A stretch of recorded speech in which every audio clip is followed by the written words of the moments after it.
Енді сол компаниялардың бірінен сен қарызға алып, яғни ол кез келген адам болуы мүмкін, Иә. Ақшасын уақытылы қайтара алмай, үстінен пайыздары өсіп кетіп, тіпті оның жаңағы жалақы карточкасын блоктап тастау мүмкін, иә? Әрине, иә. Бұғаттап тастау мүмкін. Сол арестке қойып тастау мүмкін. Бүкіл шоттарды. Енді содан қалай шығаруға болады? Жалпы бола ма, негізі мүмкін ба ол? Әрине, сонымен біз айналысамыз ғой, біздің юридический компаниямыз. Бұл жерде негізі былай ғой, қараңыз. Сізге арестті қоюдың негізі екі жолы бар.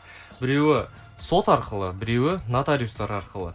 Осы 2020, 2019, 2018 жылдан бастап негізі нотариустарға андай бір құқық берді. Осындай негізі бесспорный моменттарда, яғни сіз біреуден қарыз алсаңыз, сіз біреуге явный қарыз болсаңыз, ондай жағдайда сіздің қарызыңызды негізі апарып нотариусқа тапсырады. Нотариус сол жерде атқару парағын шығарады. Сол атқару парағын алып, олар сот орындаушыға береді.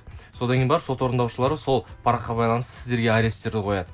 Ол негізі соттың шешімімен тең документ, былай айтқан кезде. Содан кейін барып екінші жағдай, олар менің айтып кеткен бірінші коллекторларға береді. Коллекторлар арқылы негізі сотқа береді. Сол жерде соттасасыздар. Сот біткеннен кейін соттың шешімін алып, сот орындаушыларға өткізеді. Содан кейін барып сот орындаушылары ол жерде сіздердің шоттарыңызға арест қоятын болады. Дәл сол сұрақ келіпті.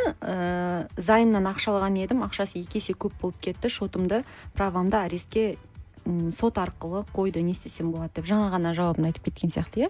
Иә, бұл жерде негізі сізге қандай арест қойды, соны бірінші қарау керек. Бүкіл адамдарға доступны негізі платформа бар бұл жерде. Реестр должников деген. Соны негізі Google-ға жазсаңыз, любой интернет платформаға жазсаңыз, негізі шығады. Соған кіріп, сол жерде өзіңіздің еніңізді жазып, содан кейін барып поисқа бассаңыз, сіздің негізі аресттарыңыз шығады. Шынымен де сізге арест қойылды ма, қойылған жоқ па, соның барлығы.